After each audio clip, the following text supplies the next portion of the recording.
friends, so I'm testing the Wacom Intuos CTL 4100 and the Wacom Intuos Pro. Now, between these two, this one was about $80. This one I think was $250 to $300. There's quite a big price difference. Initially, this one's heavier. It feels more heavy. And this one's lighter. This one feels cheaper, but I also like the lightweight things. But this is kind of nice because it is weighted down enough to not really move around on your desk. And this has way more of those strips on the back that will prevent it from moving than this one has, because this one just has the four corners. Cool.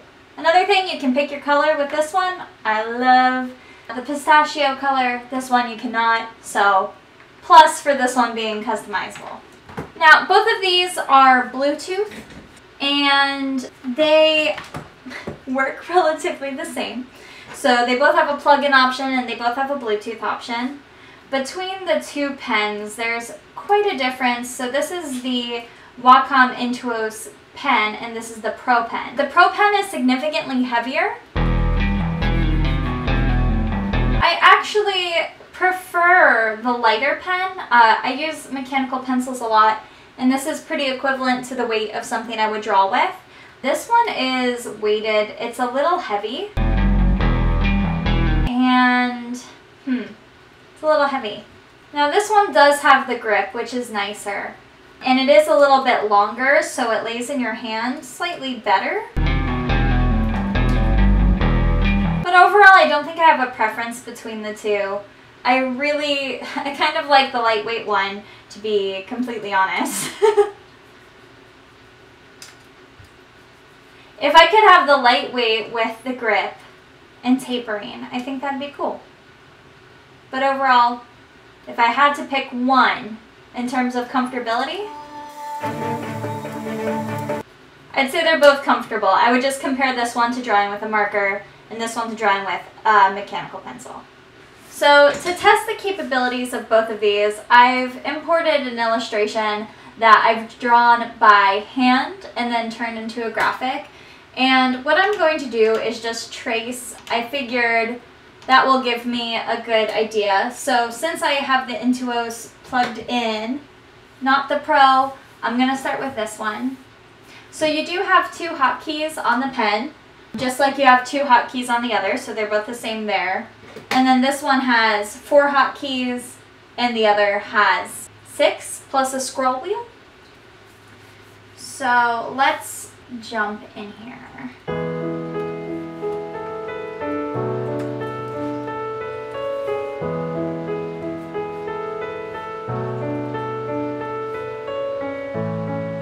Now, when I'm drawing with this pen, it feels a little scratchier on the tablet. And I actually like that because I feel like I have some resistance as if I'm drawing on paper. So the other one is a little bit smoother, which I don't necessarily prefer. So I do like how this surface is scratchier. The nib is scratchier. So I kind of like the etchy feeling of that. Cool. Let me switch gears really quick.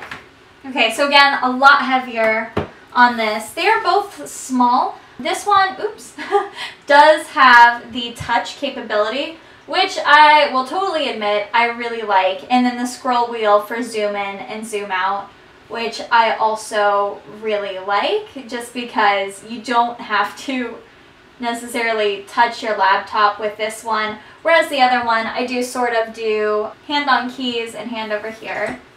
So let me continue where I was at.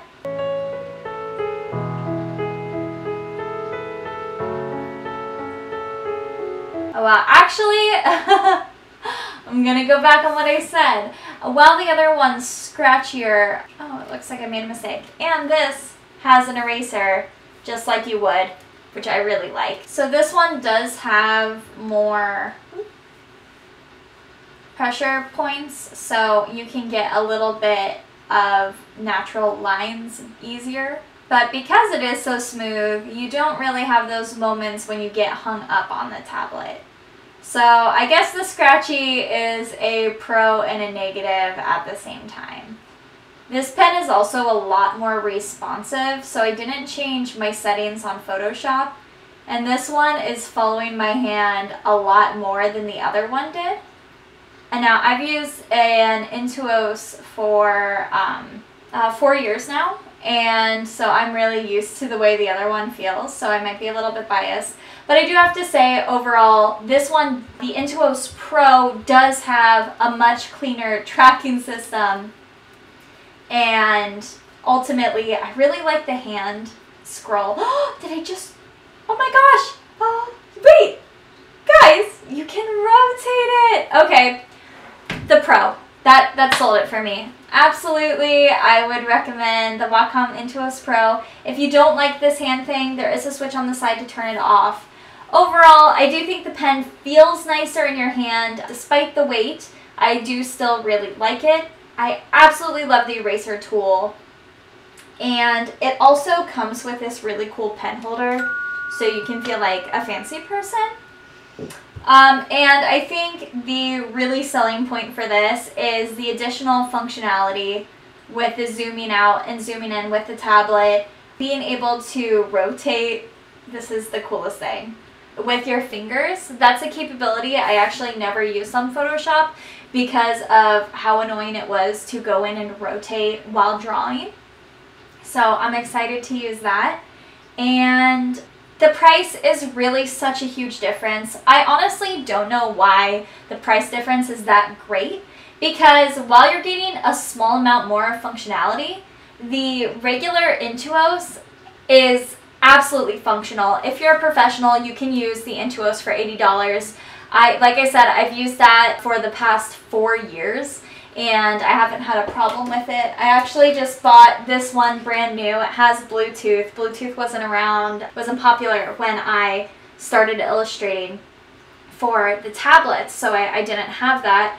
And I bought this to gift to someone just in case I didn't like it as much as the new one. And I do like the new one more. If you are looking to start illustrating, either professionally or as a beginner, I would always recommend this tablet. This is the Wacom Intuos. It is my favorite model of Wacom. I wouldn't have my career without it, and I do highly, highly, highly recommend it for you at any stage of your career. That being said, if you have advanced and you do want to have the touch functionality, and you want to have the little bit upgraded pen if you're illustrating for long hours, I really think this grip actually might be kind after a while.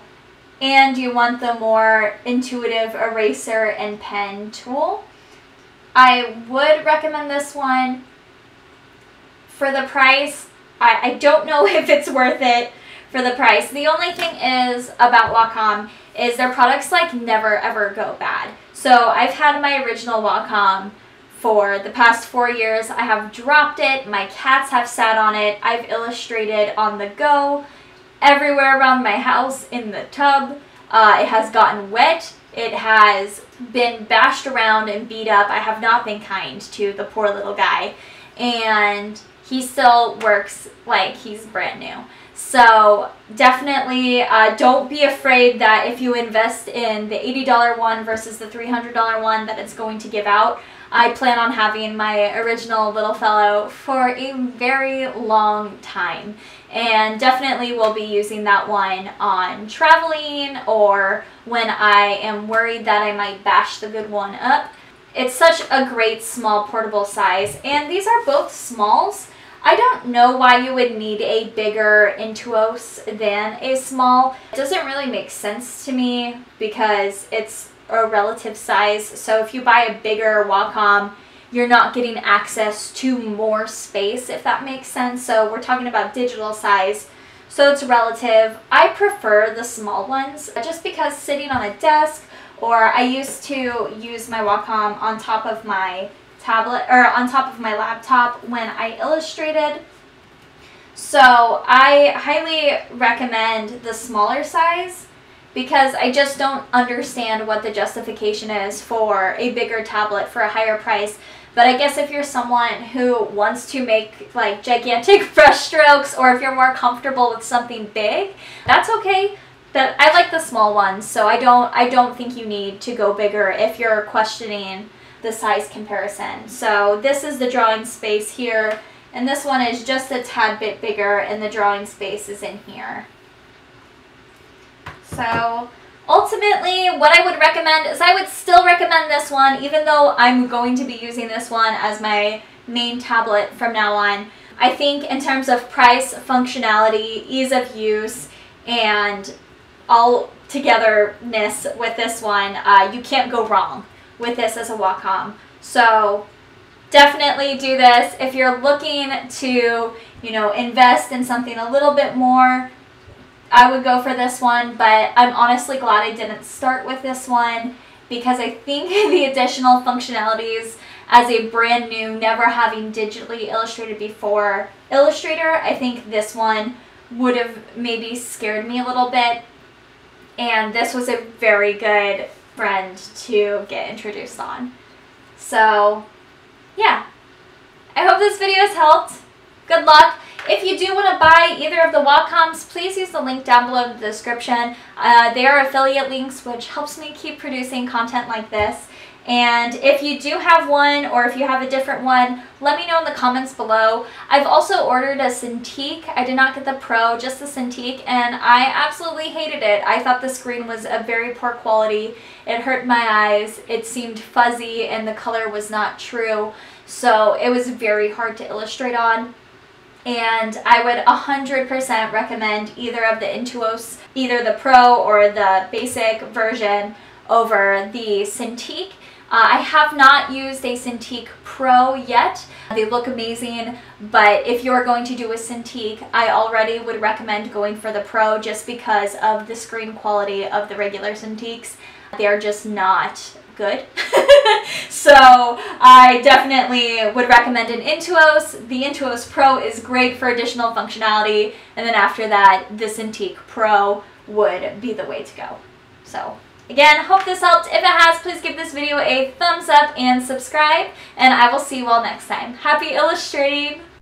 If you are looking for more information, go over to BethanyStahl.com/classes. Here, I have organized all of the information I have covered so far on YouTube and Patreon and any other sources, all into one database. Now, you can search through these sections and find answers to all of the questions you have about self-publishing. Here, you can access behind-the-scenes courses, videos, files, documents, templates, contracts, behind-the-scenes tips and tricks, and additional documents and information, all right here. A lot of it is free, some of it is exclusive to my Patreon squad, which I highly encourage all of you to check out if you are looking to learn even more. I hope this database helps you answer any questions you may have about self-publishing, and don't forget, if this video has helped or any of my resources have helped, please give this video a thumbs up, subscribe, and share it with an author friend. I will see you all next time. Happy publishing!